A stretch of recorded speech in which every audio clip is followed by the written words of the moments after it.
So how was your week? It was very busy, actually. Yeah.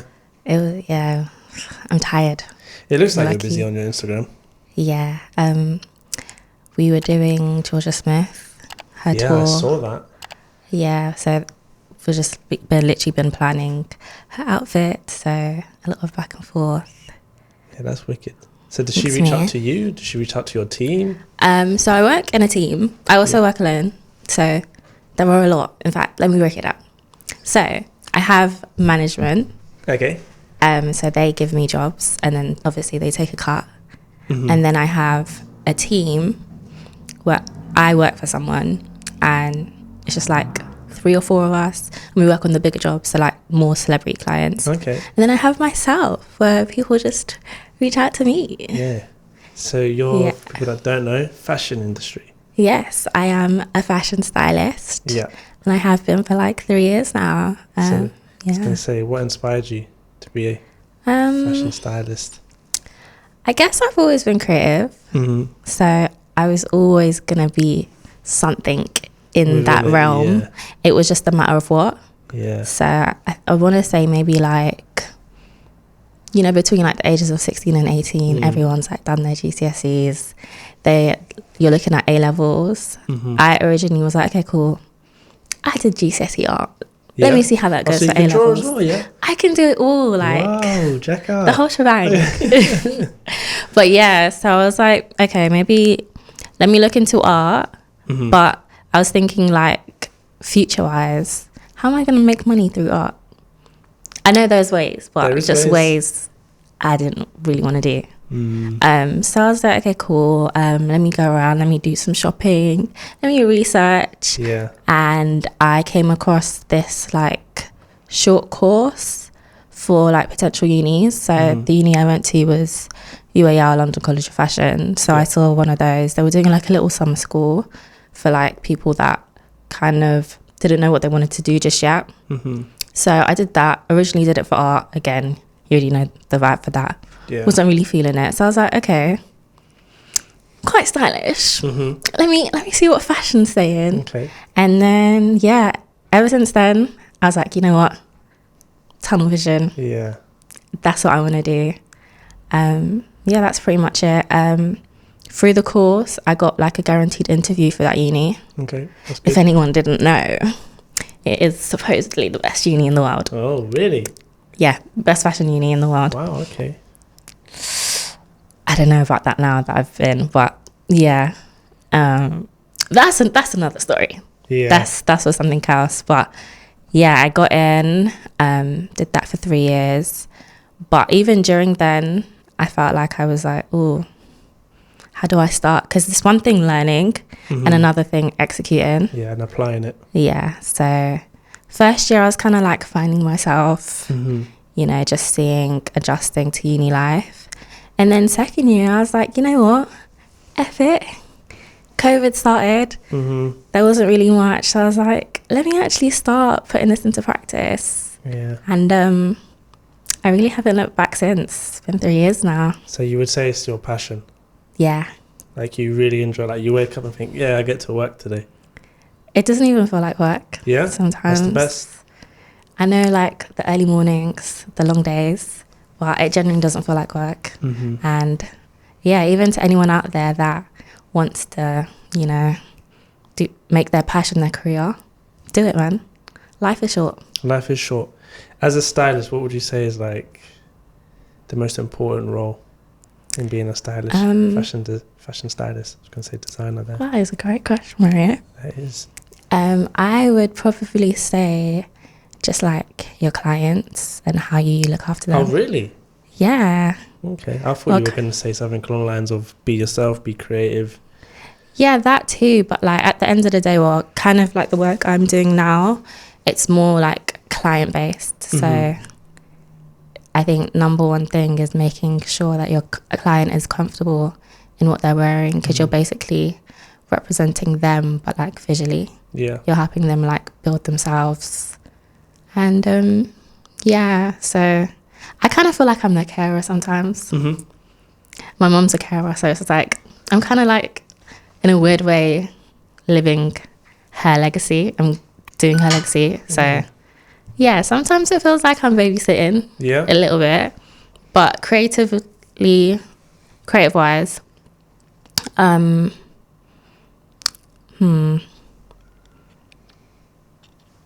me of the question again. The most important role in being like a stylist. Okay. Yeah. So I mean, if you think it's your clientele, then yeah, it is. But then again, like, you can be the most amazing, caring stylist, but if your work is crap, then it's crap. Okay. But yeah, so creatively, I'd probably say just being like your authentic self, and basically, like, not really. I know kind of right now with like social media and everything, it is easy to like look at other people and subconsciously replicate what they're doing.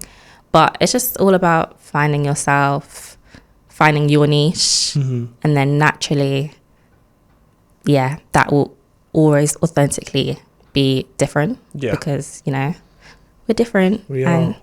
But it's not every day. What I was going to ask, for people that don't know, what's the difference between a designer, fashion designer, and a fashion stylist? Okay. So there is definitely a difference. In a nice brief summary of both. Okay, so fashion designer, you're usually the one making the clothes. So, you know, coming up with how materials look, coming up with like different materials, fabrics, silhouettes, stuff like that. Styling, you're kind of the person in between the designer and the client or the person you're styling. So you're sourcing looks, you are liaising with designers, stuff like that. So you essentially pick their outfits as a stylist? Yeah. Okay. Through do they tell you like what their inspirations are, who they look to, their kind of style, and you go from there? Or you literally do it yourself, you create the image? So some people have a specific image they want to like recreate, and then some people want to like start from scratch, and it's I want to elevate my look. Yeah. I don't have a specific look yet, so it's just about us coming together and creating something for them. Okay, interesting. Going back to creativity, do you believe that you can be more creative? Is it possible to be more creative, and how so? Good question. I definitely think so. I feel like, well, for me personally, it's still a journey. I feel like I'm still learning myself. I'm still getting to know myself. So I feel like the more I do that, the more I'll be more creative, because again, with the authenticity, the more you know yourself, the more you know what you can create. And yeah, but again, it's a process. I feel like it's like never ending. Yeah. I guess the bigger your clientele comes, the more creative you can get. That is true. Do you think that? Like 50-50. Or do you feel like the more interesting your clientele is, the more creative you can be? Yeah, I would probably say that more so, because you can have like A-list celebrities, but if they just want to wear, like for example Stormzy, if he just wants to wear tracksuits, then it's a bit dry. It's very dry. There's only so much you can do. But if you want, like, I would actually prefer to work with someone like underground, upcoming, who has a really cool open mind and like wants to try different styles, opposed to someone that's like, just because they're like Hollywood famous and have dry style. I just don't think that definitely would be me. Being creative, I think, comes with risk. Yeah, 100%. Do you think? Yeah. What do you think the fear of being creative is? Like, do you think you being authentic in your style can cause people to think, what is Jaka doing? Put you in a position where like they don't rate what you're doing and stuff like that. Has that happened? Where people have like not shut you down, but have like, what am I trying to say? Put you in a position of you don't feel like you're good enough because you're trying to be so creative. I'd probably say, do you know what? I don't think I'd be able to tell, because I don't really care. Yeah. Like I feel like I'm unapologetically me. If you don't like what I'm wearing, that's not really got anything to do with me, love. Yeah. But I feel like though, to answer your question, yeah, naturally there are always going to be people that don't really dig what you create, but that's going to be with everything. Like, I feel like fashion is quite niche. It's subjective to the eye. Definitely, I would agree. Yeah. But I feel like that's like every industry. What do you think? I would say fashion more than anything, because at the end of the day, it's all down to your authenticity. If I want to wear this because I look good in it, so be it. I'm going to wear it. Why should I care if Johnny from down the road is not liking my outfit? Yeah, man. So if you want to wear blue eyeshadow, wear blue eyeshadow. If you look good in it. Yeah. I'm a big believer of what makes you feel good. Sorry, if you look good, you feel good. 100%. In every aspect. Gym, clothing, your hair, whatever. So yeah, I think sometimes fashion can get looked upon because of the dress sense and stuff, but at the end of the day, they want to wear it. Let them wear it. Tell the viewers. Tell the viewers. Literally. Tell the viewers. We were speaking about social media. Yeah. How do you think social media has affected the fashion industry? Do you think it's been for the better, for the worse? I feel like there's two sides to that. You could say for the better, because I feel like a lot of more people are trying to be more individualistic and like have their own style, because quite frankly, it's not every day like UK black girl aesthetic, UK black guy aesthetic. Sometimes change it up, you know. So for that, yes, but again, like I mentioned before, it's so easy to like look at what this person's doing and to just like replicate, even if you're not consciously realizing you're doing it. The more and more you like look at something or engage with something, it's going to stick with you. Yeah. Do you feel like a lot of people, say for example, like someone like Kim K, yeah, do you get a lot of clients that come to you and be like, oh, I want to look like Kim K, I want to copy what Kim K is wearing? Do you get that a lot? Not Kim K. Not Kim K. I feel like she's going out a little bit. Sorry, Kim K, but yeah. But like influencers on Instagram. Yeah, do you know what? I do get a lot of like references to like, you know, the typical girls that are kind of popping right now. Maybe like Flo or like the American It girls. Again, like it's good to be inspired. Yeah. But like have your own like swing to it. Yeah, I agree. Yeah. I agree.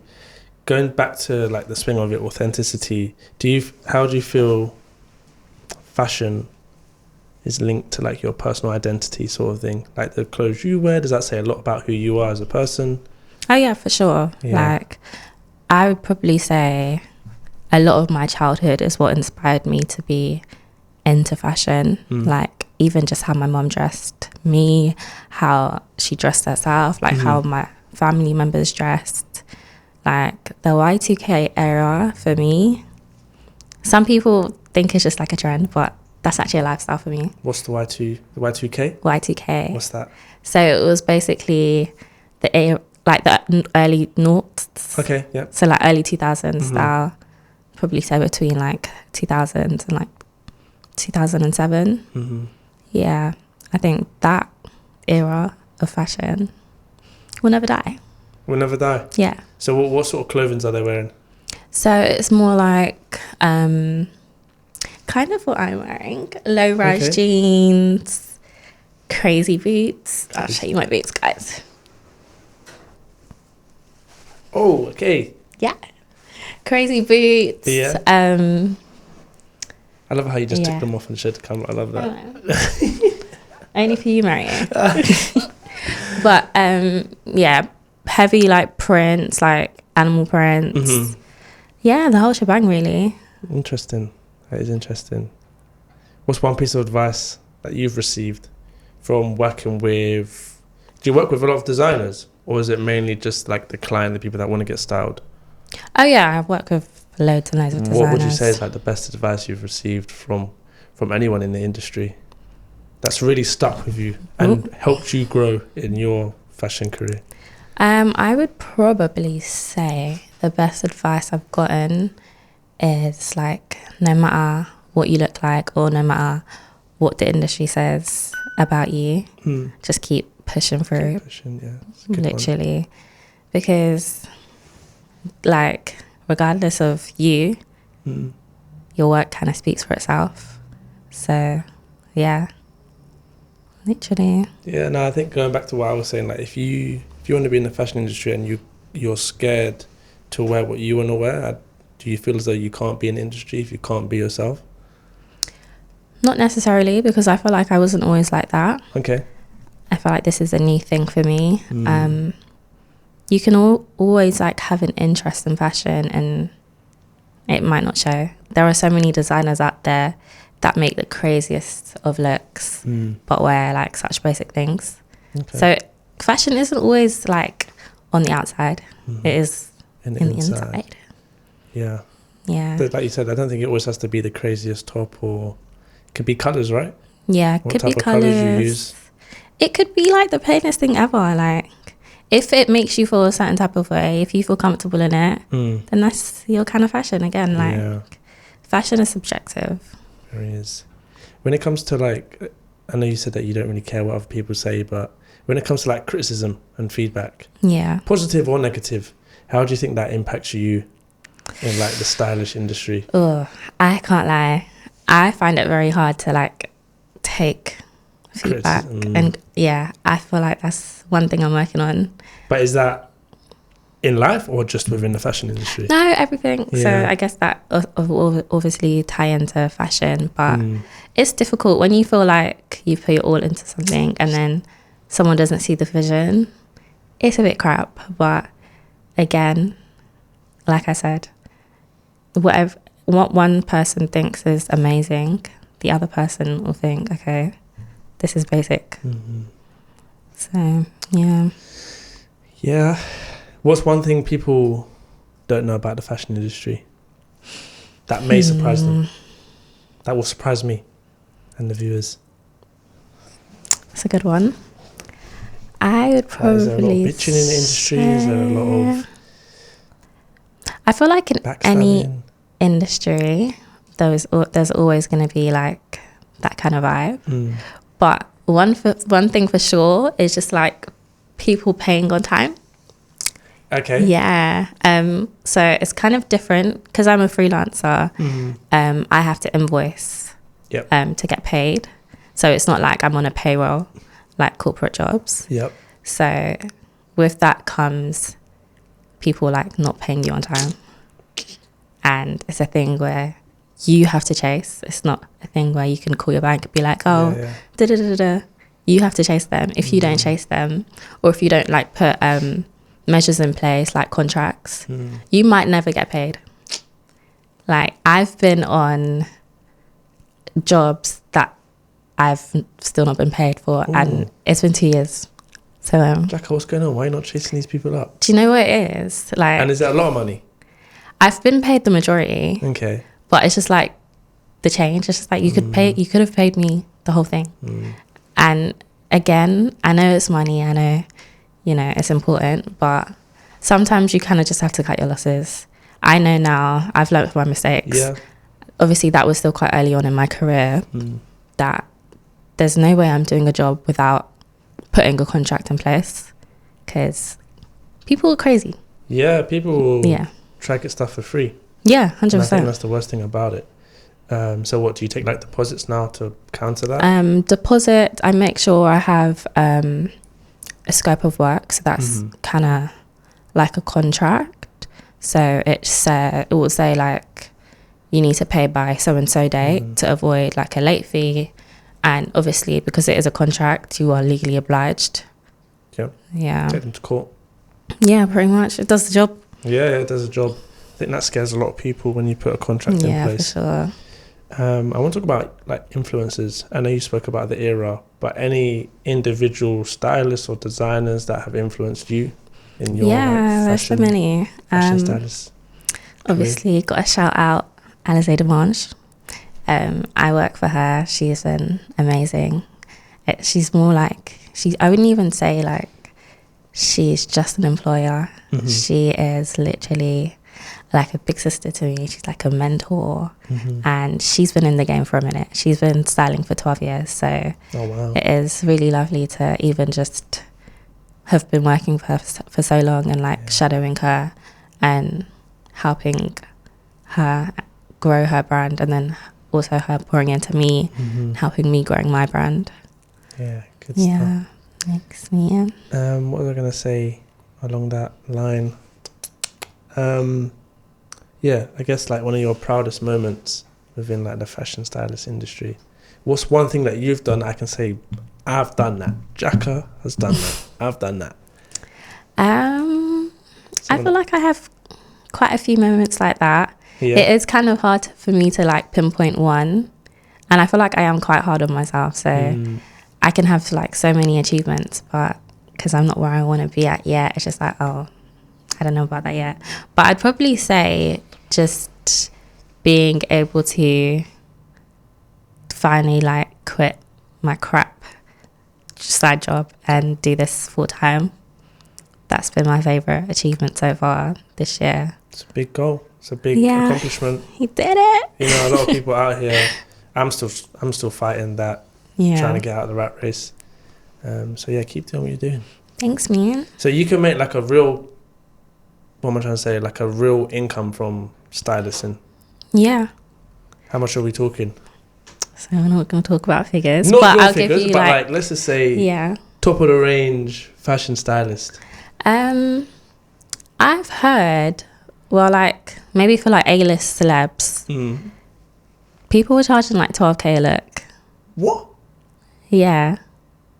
So I just fit you out and I get paid 12k? Yeah, for one look. Wow. Yeah, but then again, like I feel like people don't actually deep what goes into one look. You might think, okay, it's just a top, jeans, and a hat, but the behind the scenes is crazy. So for example, for one look, you need to source items, liaise with designers. That's already 1 day rate. Okay. And then you have to actively go and get the items. So you might be traveling from one side of London to the other and multiple locations. That's another day, 2 days already. And then like a fitting, then the actual day of like the shoot, or if it's an event, and then you have to do that all again and return everything. Oh, they don't keep the clothes? Yeah, not all the time. Oh, okay. Mostly not. That's another secret.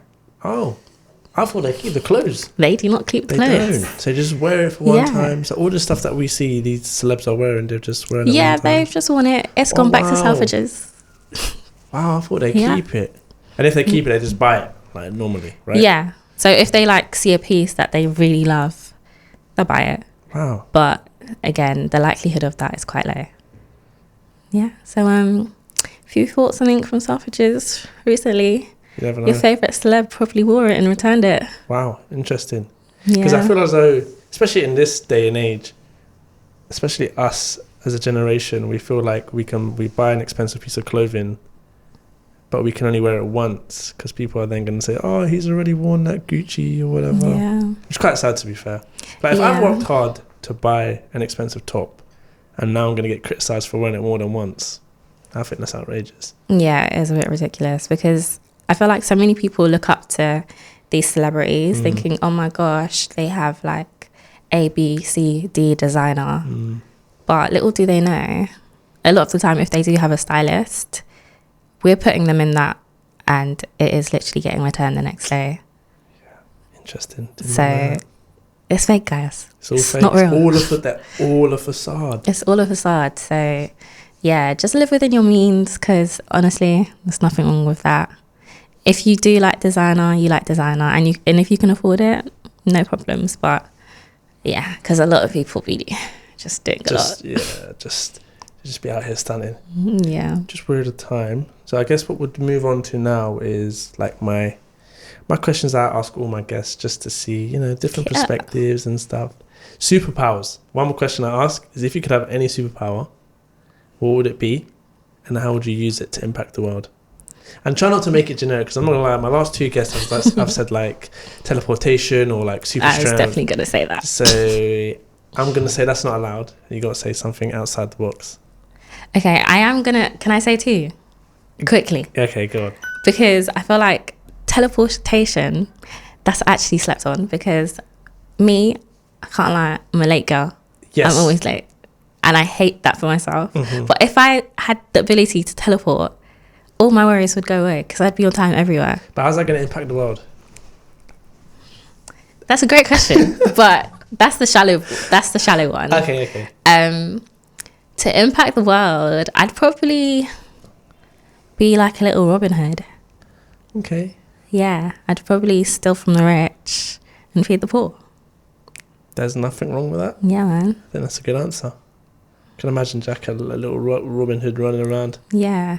I guess maybe like, I don't know, because rich people are just pricks. Some of them are. A lot of them are. I feel like for you to reach the amount of like up there, you've done some shady shit. Yeah. Because I think I've even seen a stat where billionaires have basically killed at least one person. It doesn't even like have to be directly, like indirectly, you've killed a person. So I'm okay. I think I'll just stick to millionaire level. It's millionaire level, yeah. Yeah. I mean, billionaire is what, 100 million or whatever it is? It's a lot. A bit more than that. It's a lot. But yeah. It's a lot. For aspiring stylists, I think we spoke about it, but what advice would you give to them? People coming up on their journey. Basically, don't let procrastination get the better of you. I feel like a lot of the times we are not reaching our full potential because we're scared. And I actually did bring a book about that. Okay. Share. Yeah, go for it. Is this a book that you're currently reading? Yeah, it's called The Mountain Is You. Okay. And it's like the transformation of self-sabotage. So I feel like self-sabotage gets in the way a lot. Yeah. And and I feel like self-sabotage comes in a lot of forms. So like procrastinating, even like perfectionism, like trying to make things perfect, when really and truly like just do it. It doesn't have to be perfect, especially if it's something new. Yeah. Like progression over perfection. That's it. That's my keyword of the day. Yeah, no, it's a good one, because I think I struggle with that. Yeah. And a lot of people She do. would change her life. Brianna Waste. Okay. Has she got a lot of different books as well? Yeah, she's got a lot of like self-help books. Okay. Yeah. This is the summary. I'm trying to find the actual one, but it's sick. Yeah, that's good. Because, yeah, like I said, I think all of us focus on trying to find the right time because we want everything to be perfect. Like, even with me on the podcast, as you can tell, it's a very good studio. I didn't want to necessarily just use my camera. Yeah. Because quality is going to be crap and, you know, all of this. So, and But then it doesn't matter. It took me a long time. Yeah. But now I'm here. I'm happy with it. So just have to keep pushing. So You got this, man. You got this. Where do you see this, the podcast being in 5 years? Whoa, 5 years. Yeah. Do you see it still being a thing in 5 years? Yeah, definitely. Because one thing I told myself when I started this, there was no monetary value attached to it. Okay. So on days when I'm tired and I can't be bothered, I'm like, I generally enjoy to do this. So that level of me quitting or not coming to an episode is like, no, I enjoy this, so I'm going to tell them. It's like what you said at the start of the episode. Yeah. So yeah, I guess just get bigger and better guests every single time. But another thing I did it for is for me to become a better communicator and an articulator and a listener.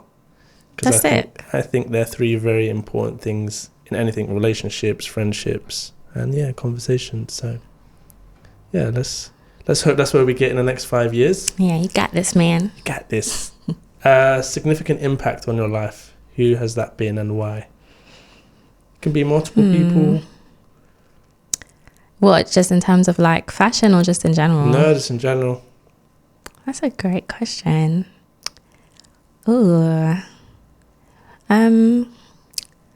Maybe my best friend. Yeah? Yeah, she has kind of just been that anchor for me. Mm-hmm. Like, I just tell her everything. I'm annoying as hell. But yeah, just having someone to listen and just seeing like how she's powered through life and got through her what's the word? Just like got through her hardship, and how you can like be so resilient and just regardless of the situation, regardless of your circumstances, just getting on with it. Because honestly, you might think the world is ending and life is crashing down, but unfortunately the harsh reality is life just has to keep going forward. As Kevin Hart says, the bus still runs every day. Yeah. The sun still rises every day, the sun still sets every day. So yeah, literally. Though those stuff happen, you have to keep pushing. And that's life, I guess. Yeah, man. That is life. What's one quote that you live by? I did mention it, but it is progression over perfectionism. So it is a good one. It is powerful. So tell them again. Progression over...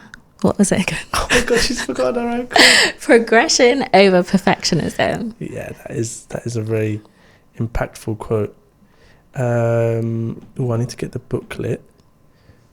But a new question that I've added in is, obviously the podcast is called The Endless Race. Yeah. What does the endless race mean in terms of like life? These are some deep questions, right? Yeah, these are the deeper questions I ask my guests. Okay, so what does like the endless race mean to me? Yeah, in regards to like life. In regards to life. Probably just like standing on faith and just knowing that, again, regardless of anything, if you're doing great, if you're doing bad, it's a season and you never know when life can just switch.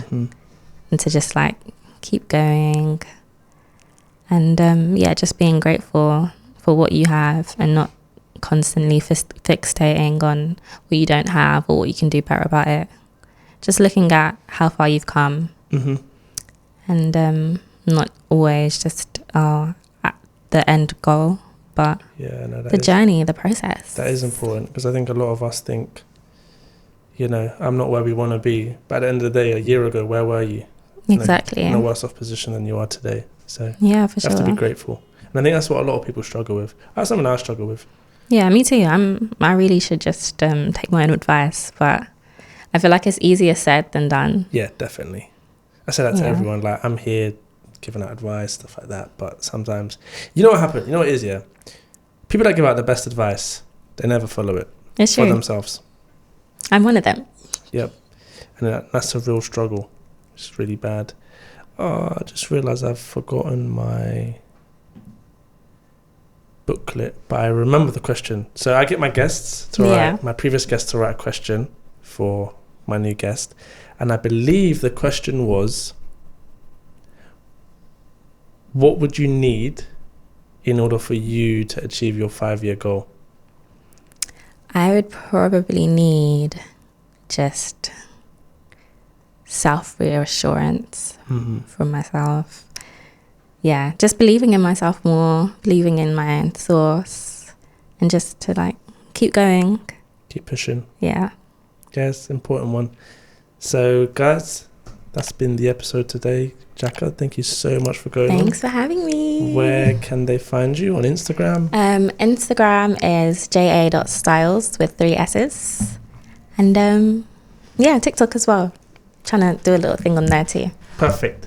Nice one, Jaka. Guys, I hope you've enjoyed that episode, and I'll see you on the next one. Bye.